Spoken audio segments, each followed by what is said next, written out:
పరిశుద్ధుడా తండ్రి, నీ పరిశుద్ధ నామమునకై స్తుతులు, వందనాలు తండ్రి. మమ్మల్ని కనికరించండి, నీ కృప దయచేయండి, నీ నీతి, నీ సమాధానం మాకు దయచేయండి. దేవా, సైతాను శోధనలు ఇక్కట్లు తండ్రి, వాడు శోధకుడు. ఏ రీతిగా మనుషుల్ని మమ్మల్ని శోధిస్తున్నాడో తండ్రి తెలుసుకోవటానికి, దేవా నీవు చెప్పిన మాటలు గ్రహించుకోవటానికి నీ కృప దయచేయమని యేసు ప్రభు నామమున వేడుకొంటున్నాం తండ్రి, ఆమెన్. ప్రియులారా, ఇప్పటికి 45 ఈ షార్ట్ మెసేజెస్ వీడియోలు అయినాయి. ఇవి చాలా బ్రీఫ్గా ఉంటున్నాయి. ఇది చూసిన వారు ముందున్న వాటిని వెనుకున్న వాటిని ఒకదానికొకటి చూడవలనని ఆశిస్తున్నాను. These messages are theological, doctrinal and spiritual.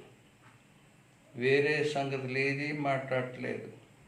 దీనికి రెలవెంట్గా సంబంధించున్న హిస్టారికల్ ఈవెంట్స్ కొన్ని మాట్లాడుతున్నాను, కానీ వేరే ఏ విధమైన ఎక్స్ట్రా మాట్లాడట్లేదు.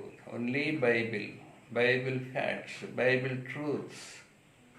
Very simple, in simple way I am expressing these thoughts. దీన్ని చూడవాలని చూసి దీన్ని ఇతరులకు కూడా పంపి ఈ సేవలో నాకు సహాయం చేయాలని మిమ్మల్ని కోరుతూ ఉన్నాను. ఈ దినమున నేను తీసుకున్నది ఇంతకుముందుది ఎగ్జైట్మెంట్ ఇన్ ద డిజర్ట్. ఎడారిలో గొప్ప వెలుగెత్తి కేక వేసిన శబ్దము, బాప్తిస్మిచ్చు యోహాను గొప్ప కార్యము, యేసు ప్రభుకి ఏ రీతిగా బాప్తిస్మిచ్చాడు, ఏ రీతిగా పరిశుద్ధాత్మదేవుడు యేసు ప్రభు మీదకి దిగి వచ్చాడు, తండ్రి అయిన దేవుని యొక్క స్వరము, ఈయన నా ప్రియ కుమారుడు, ఈయన యందు నేను ఆనందించున్నాననే శబ్దము ఏ రీతిగా విన్నాడు, ఇవన్నీ కూడా దీనికి ముందున్న దాంట్లో చూసాము. ఇప్పుడు ఇది టెంప్టేషన్స్ ఇన్ ద డిజర్ట్. ఈ ఎడారిలో సైతానుడు యేసు ప్రభుని ఏ రీతిగా శోధించాడు అనేదాన్ని టెంప్టేషన్స్ ఇన్ ద డిజర్ట్. దానికి ఇంకొక పేరు, పుస్తకంలో ఉన్న పేరు ఏంటంటే the greatest enemy of Jesus. దేవునికి శత్రువు, దేవునికి యేసు ప్రభుకి శత్రువు, ఆయనే తన బిడ్డలకు కూడా శత్రువు. Is enemy to Jesus as well as the human beings. యేసు ప్రభుకి శత్రువు అయిన వాడు మనుషులందరికీ కూడా, దేవుని బిడ్డలందరికీ కూడా శత్రువు. వాడు ఎలాగ శోధిస్తుంటాడో కొన్ని విషయాల్ని ఈరోజు ధ్యానం చేయాలని కోరుతూ ఉన్నాను. మరి అప్పుడు యేసు అపవాది చేత శోధింపబట్టుకు ఆత్మ వలన అరణ్యమునకు కొనిపోబడెను. 40 దినములు 40 రాత్రులు ఉపవాసం ఉండిన పిమ్మట ఆయన ఆకలి కొనగా ఆ శోధకుడు ఆయన వద్దకు వచ్చి, నీవు దేవుని కుమారుడు అయితే ఈ రాళ్లను రొట్టెలనగునట్లు ఆజ్ఞాపించమని చెబుతున్నాడు. ప్రియులారా, 40 దినములని బైబిల్లో ఉంది. అది కొంతకాలము. గాస్పల్ రైటర్స్ అలాగూ 40 దినములు 40 రాత్రులని రాశారు. సమ్ టైం, అది ఎంతకాలమో, అది ఏ రీతిగా సైతానుడు శోధించాడు, అపవాది శోధించాడు, ఏ రూపములో అపవాది శోధించాడో అక్కడ ఎవరు చూడలేదు, ఎవరు రికార్డ్ చేయలేదు. తర్వాత యేసు ప్రభు తన శిష్యులతో కొన్ని విషయాలు, ఇలాంటి వాడు జాగ్రత్తగా ఉండమని కొన్ని విషయాలు చెప్పాడు. దాన్ని బట్టి బైబిల్ రైటర్స్, గాస్పల్ రైటర్స్ కొన్ని విషయాలు మాత్రమే రాశాడు. ఎన్నెన్ని రకాలుగా శోధించాడో, ఎంత ఆయన మీదకు ఉపద్రవాలు తెచ్చాడో అన్నీ కూడా లేదు, కానీ కొన్ని విషయాలు రాస్తూ the greatest enemy of Jesus. Did the enemy appear half animal, half human being with horns and tails. మరి సైతాన్ గాడు యేసు ప్రభు దగ్గరికి వచ్చినప్పుడు ఒక జంతువులాగా వచ్చాడా, ఒక మనుషులాగా వచ్చాడా, ఒక రాక్షసుడిలాగా వచ్చాడా, లేకపోతే సగం మనిషి సగం జంతువు, లేకపోతే సగం మరి రకరకాలుగా కొమ్ములుంటాయి, తోక ఉంటుంది, ఇలాగూ భయంకరమైన వికృత రూపాలు, వేరువేరు రూపాలు కల్పించుకొని మరి వచ్చాడా? మరి ఎవరు అబ్జర్వ్ చేయలేదు కానీ మరి that is an unknown time. Gospel tells us 40 days, 40 రోజులని రాశాడు.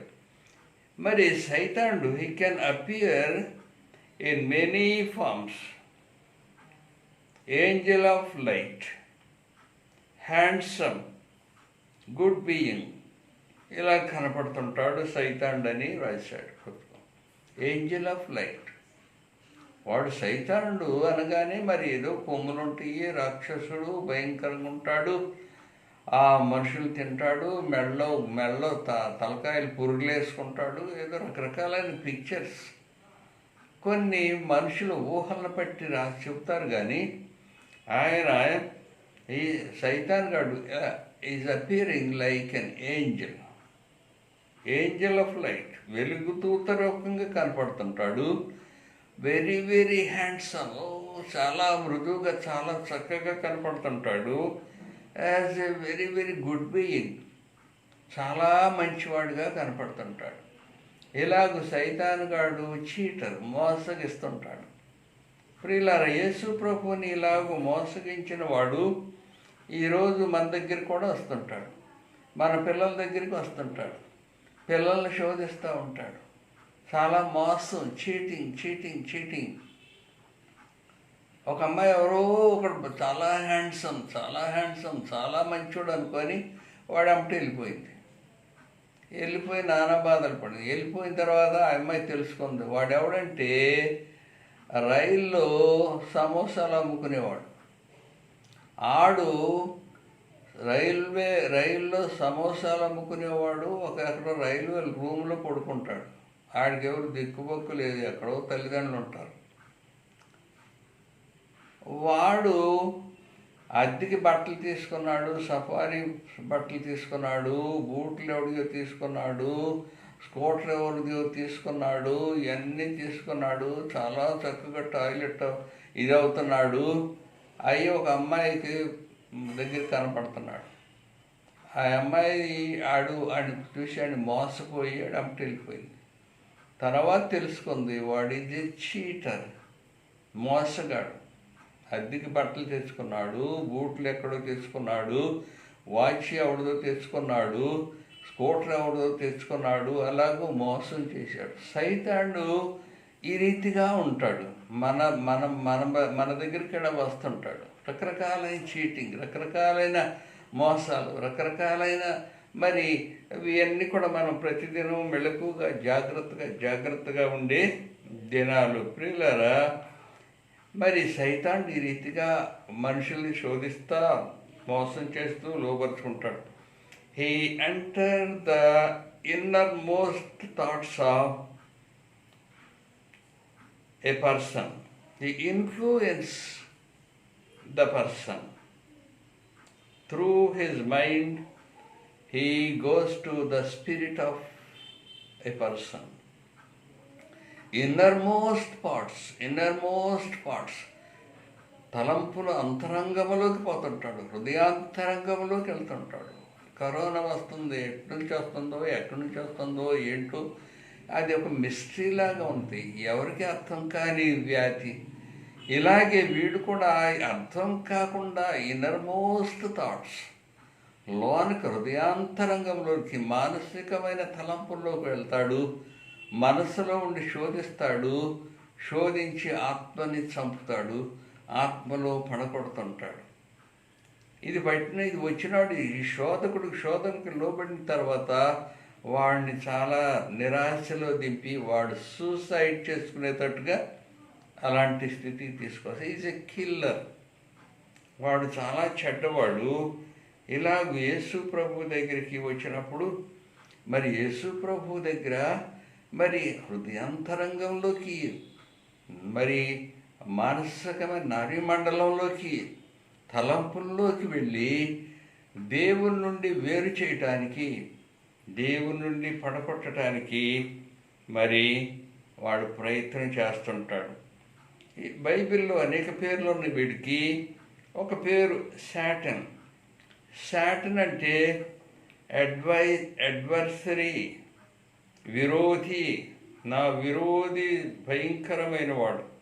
విరోధి, ఎక్యూజర్, తృణీకరించి త్రోసివేసి అసహించుకొని మనల్ని నీచులుగా బానిసలుగా చేసి మన మీద నేరారోపణ చేసే ఎక్యూజర్, ఎనిమీ, మనకి శత్రువు. ఈ శత్రువు యేసు ప్రభుకి, దైవ కుమారుడైన యేసు ప్రభుకి శత్రువు. అతని బిడ్డలకైన మనుషులకు కూడా వీడు శత్రువే. ఇలాగూ మనుషుల్లోకి ఎంటర్ అవుతుంటాడు. యేసు ప్రభులోకి ఈ రీతిగా వచ్చాడు. Why Satan appear after baptism. ఇది పెద్ద థియలాజికల్ వర్డ్. యేసు ప్రభులోకి ఎందుకు వచ్చాడు? బాప్తిస్మం పొందగానే ఎందుకు వచ్చాడు? దేవుని యొక్క గ్రేట్ అనౌన్స్మెంట్, ఈయన నా ప్రియ కుమారుడు, నీవు నా ప్రియ కుమారుడు, నేను నిన్ను నీ ఆనందించున్నానని పరలోకము నుండి చెప్పిన స్వరము, తండ్రి స్వరము విన్నప్పుడు యేసు ప్రభు దాన్ని ఒక డెసిషన్లోకి వచ్చే యేసు ప్రభు మెస్సయగా ఉండటానికి, దేవుడు పంపిన రక్షకుడు ప్రియ కుమారుడుగా ఉండటానికి అంగీకారము పొందిన తర్వాత, ఈ క్రియ జరిగిన తర్వాత వాడు వెంటనే యేసు ప్రభులోకి వచ్చాడు. అంతకుముందు ఎందుకు రాలేదు? అంతకుముందు యేసు ప్రభు ఈజ్ నార్మల్ మ్యాన్ అనుకున్నాడు. ఈజ్ అందరిలాంటి వాడే అనుకున్నాడు. ఎప్పుడైతే దేవుని ఆత్మ యేసు ప్రభు మీదకి వచ్చిందో, ఎప్పుడైతే దేవుని యొక్క పిలుపు, దేవుని యొక్క నిశ్చలత, డెసిషన్, ఈయన నా ప్రియ కుమారుడు, ఈయనందు నేను ఆనందిస్తున్నాను స్వరం వినపడిందో, ఎప్పుడైతే యేసు ప్రభు దాన్ని అంగీకరించి యాక్సెప్ట్ చేసి దానికి లోబడ్డాడు, పిలుపుకు లోబడ్డాడో, అప్పుడుకి సైతానుడికి దడ పుట్టింది. అయ్యో, ఇతన్ని లోబర్చుకోవాలి, ఇతన్ని మిస్లీడ్ చేయాలి, ఇతన్ని నా స్వాధీనంలోకి చేసుకోవాలి మరి అని చెప్పి there was inner connection after hearing the voice. There was an inner connection. దీనికి ఏదో కారణం ఉంది. సైతానుడు వెంటనే ప్రభువులోకి రావటం, నీవు నా ప్రియకుమారుడు అన్నప్పుడు ఈయనే మెస్సయ్య, ఆయన తన కుమారుడు పంపుతాడని సైతానుడికి తెలుసు. ఈ మెస్సయ్య వస్తాడని తెలుసు. ఈయనే మెస్సయ్య అని ఎప్పుడైతే ప్రభు అంగీకరించాడో, తండ్రి చిత్తమైందో, వాడి సైతాన్ గడికి తెలిసింది ఈయన మెస్సయ్య. మెస్సయ్య వర్క్ ఏంటో సరిగ్గా వీడికి తెలియదు. అన్నీ తెలియవు సైతాన్ గడికి. కొన్ని విషయాలు తెలుసు, అన్నీ కూడా తెలియవు. కొంత మర్మముగా దేవుడు వాడిని ఉంచాడు. ప్రియులారా, ఇతన్ని నేను లోపరుచుకొని ఇతన్ని నా యొక్క చేతిలో తీసుకొని ఇతన్ని వీక్ చేసి I will make him weak. బలహీనుడైన మెస్సయ్యగా నేను మారుస్తాను, నాకు లోబడి మెస్సయ్యగా మారుస్తాను, అతన్ని నేను నా చేతిలోకి, నా పరిధిలోకి తీసుకుంటానని సైతాను devil plan for another kind of Messiah, week person, another kind of Messiah. దేవుని చిత్తము నెరవేర్చే మెస్సయ్య కాకుండా తండ్రి ఎందుకు పంపించాడో ఆ చిత్తాన్ని డీవియేట్ చేసి ప్రక్కదారిని నడిపించేవాడుగా, తర్వాత నా చేతిలోకి వచ్చే మెస్సయ్యగా వీడిని నేను మార్చుకుంటాననే ఉద్దేశంతో వాడు వెంటనే I will destroy the God's work. నేను దేవుని యొక్క మరి రాజ్యాన్ని పాడు చేస్తాను బై కంట్రోలింగ్ జీసస్. ఈ యేసుని నేను స్వాధీనపరుచుకున్నానంటే ఆయన రాజ్యాన్ని నేను పాడు చేయవచ్చు అనుకున్నాను. He has inner connection with this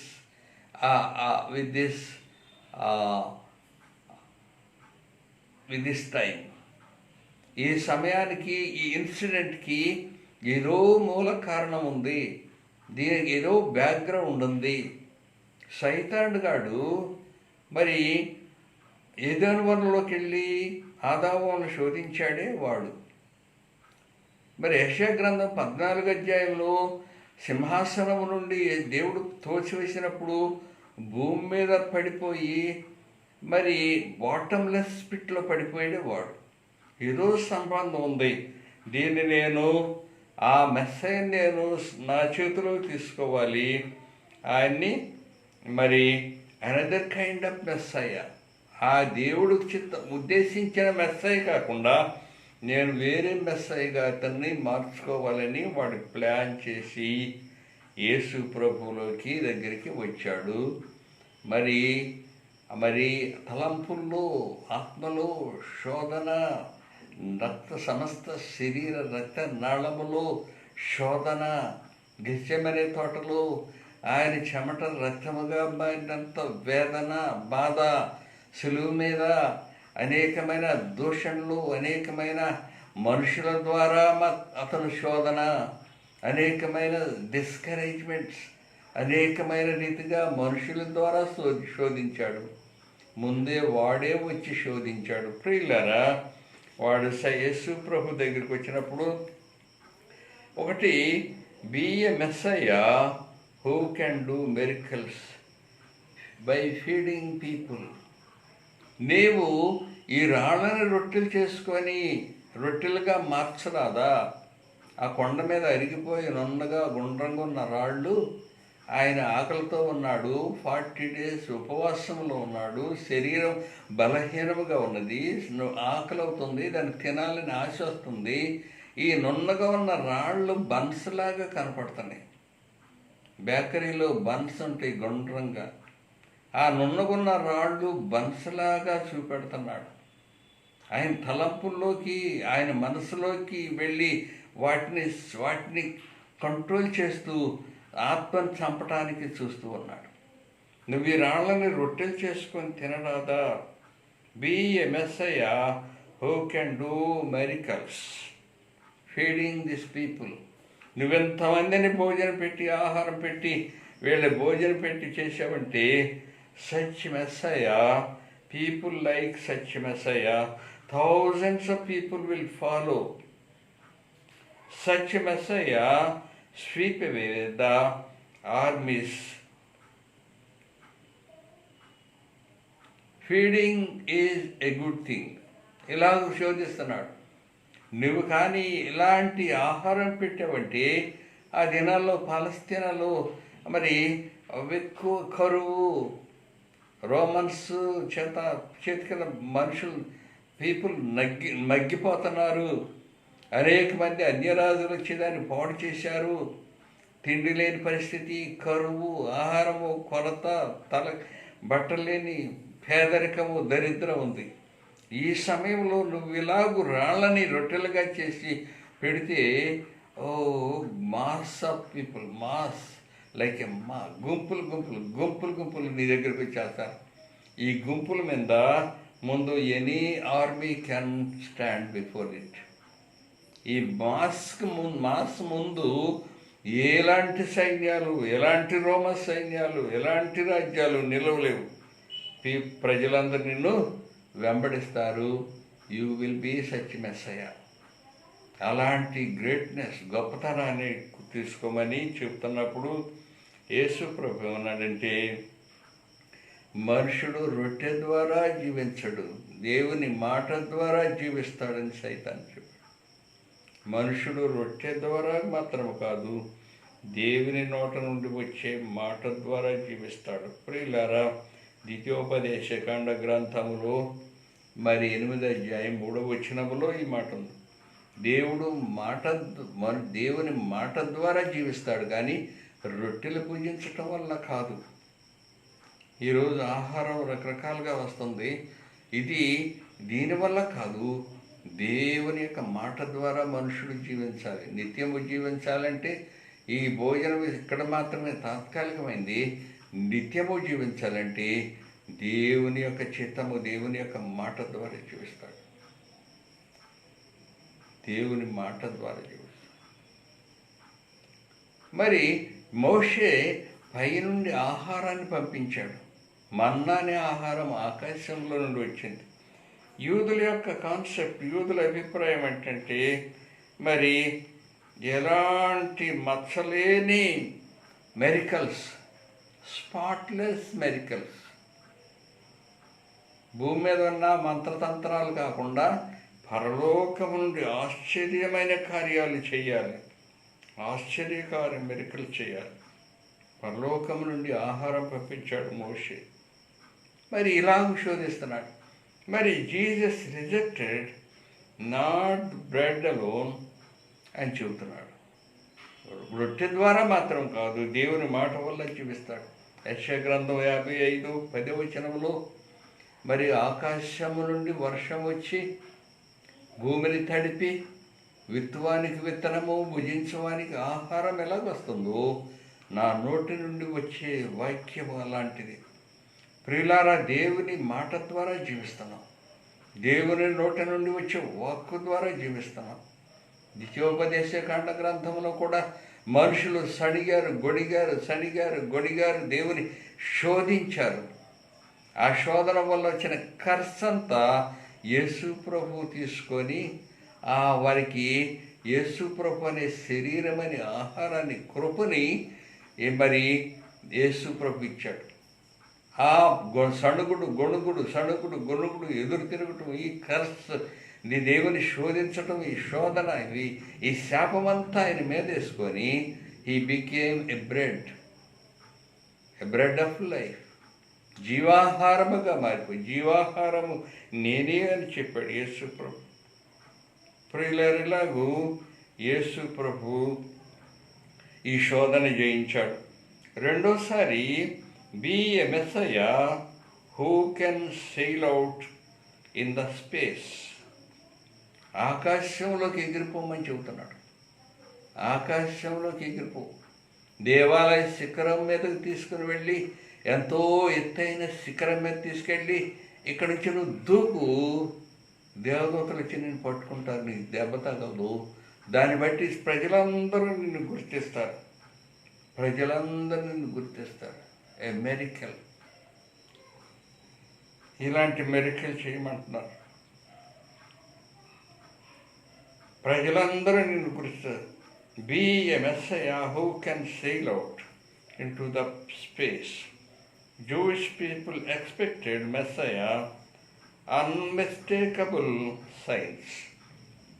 భూమి మీద ఉన్న సైన్స్ మిస్టేక్, పొరపాట్లతో ఉంటాయి, కానీ పరలోకం నుండి వచ్చిన జీవాహారం, మన్నానే ఆహారాన్ని దేవుడు పంపాడే, అలాంటి సైన్స్, అలాంటి గుర్తులు కావాలంటూ ఉన్నారు. Spectacular miracles. స్పెక్టాక్యులర్ మెరికల్స్ అంటే దృశ్యమైనవి. ఒకవేళ కనికట్టు లాంటివి. కనికట్టు, ఒకసారి సముద్రం పొంగిస్తానని చెప్పాడు, కనికట్టు కట్టేవాడు. సముద్రం మీ మీదకి వచ్చేటట్టుగా నేను చేస్తానంటే ఆ రాజుగారు, రాణిగారు కూడా వెళ్ళి సముద్రం పట్టుకుని కూర్చున్నారు. వాళ్ళ మీదకి సముద్రపు అలలు వచ్చేటట్టుగా చేశాడు. మనుషులందరూ చూశారు, కానీ వారి బట్టలు తడవలేదు. అంటే స్పెక్టాక్యులర్ మెరికల్స్. కనికట్టు లాంటిది, మరి హిప్నాటిజం కనికట్టు లాంటిది. ఇలాంటి మంత్రం లాంటివి చెబుతున్నాడు. నువ్వు దేవాలయ శిఖరం మీద నుంచి దూకుతావు, ప్రజలందరూ నిన్ను చూస్తారు, కానీ కాళ్ళు ఇరిగిపోవచ్చు, దెబ్బ తగలవచ్చు, కంటికి కనపడుతుంది కానీ క్రియలో ఉండదు. Spectacular miracles. ఇలాంటి అద్భుతాలు చేస్తే నిన్ను ప్రజలు తొందరగా గుర్తుపడతారు, నువ్వు తొందరగా మెస్ అయ్యవనుకుంటారు, నిన్ను తొందరగా గౌరవిస్తారు, గుర్తిస్తారని చెబుతున్నాడు. Devil suggested a kind of miracle. This kind of miracle, spectacular miracle, like hypnotism. యేసు ప్రభుని ఇలా శోధిస్తున్నాడు. యేసు ప్రభు అన్నాడు, you should not tempt your lord the God, your God.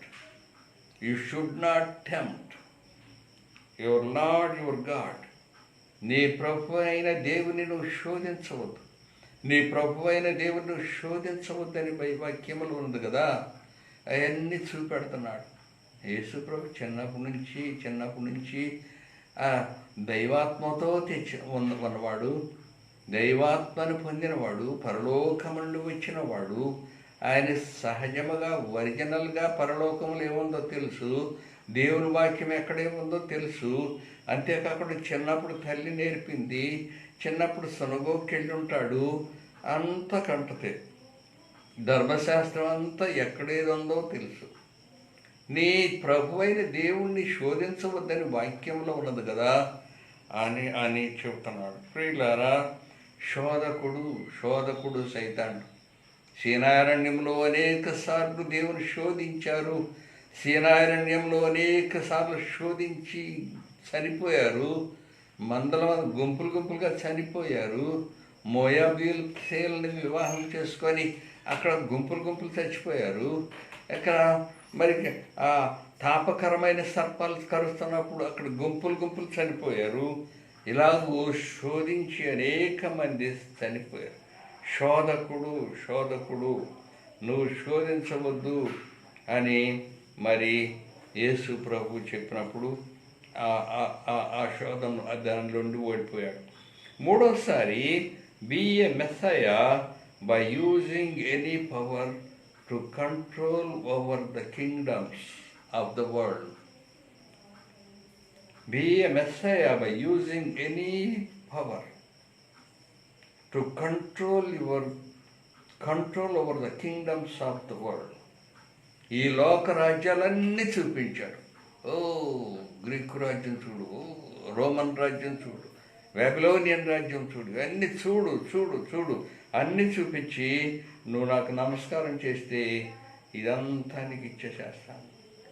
Using force, chariots, army, powerful underground movements against Roman Empire. Jesus know all this. వీడు బలహీనుడు, వీడు మోసం చేస్తున్నాడని తెలుసు. ఈ ఫోర్స్ వల్ల కానీ, ఈ చారియట్స్ వల్ల కానీ, ఆర్మీ వల్ల కానీ, అండర్గ్రౌండ్ మూమెంట్స్ వల్ల, రోమన్ ఎంపైర్ని పాడు చేయటం వల్ల కానీ పాపము మీద జయము కలగదు. పాపమును జయించలేము. పాపమును జయించడానికి వచ్చిన మెస్సయ్య, పాపమును జయించి సిలువను వల్ల పొందవలసినది పొంది పాపాన్ని జయించి వచ్చిన మెస్సయ్య. కాబట్టి ఆ యేసు ప్రభు దానికి అంగీకరించి సాతానా నా వెనుకకు పో అన్నప్పుడు వాడు సిగ్గుతో వెళ్ళిపోయాడు. యేసయ్యకి తెలుసు వీడు మోసగాడని తెలుసు, వీడు దేవుని శక్తి ముందు నిలవలేడని తెలుసు, వీడి మాయల మర్మాలన్నీ తెలుసు. వీడు చెప్పే ఫోర్స్ఫుల్ ఈ బలత్కారమైన పనుల వల్ల మెస్సయ కార్యం జరగదని, దేవుని చిత్తం జరగదని తెలిసి యేసు ప్రభు ఆ రీతిగా అపవాదిని ఓడించాడు. వాడు సిగ్గుతో పారిపోయాడు. సైతానుడు యేసు ప్రభు ఈ రీతిగా అరణ్యములో టెంప్టేషన్స్ ఇన్ ద డిజర్ట్ జయించి జయశీలుడయ్యాడు. ఆయన బిడ్డలమైన మనం కూడా ఆయన ద్వారా జయం పొందాలి. పరిశుద్ధుల తండ్రి, నీ పరిశుద్ధ నామమునకై స్తుతులు, వందనాలు. కనికరించండి, కాపాడండి, కృప దయచేయండి. శోధనలు జయించడానికి, శోధకులను ఎదిరించడానికి బలము, శక్తి దయచేయమని యేసు ప్రభు నామమున వేడుకొంటున్నాం తండ్రి. ఆమెన్. తండ్రి, కుమారుడు, పరిశుద్ధాత్మని సర్వశక్తి కలిగిన ప్రభు అయిన యేసు క్రీస్తు మీకు తోడై ఉండునుగాక. ఆమెన్.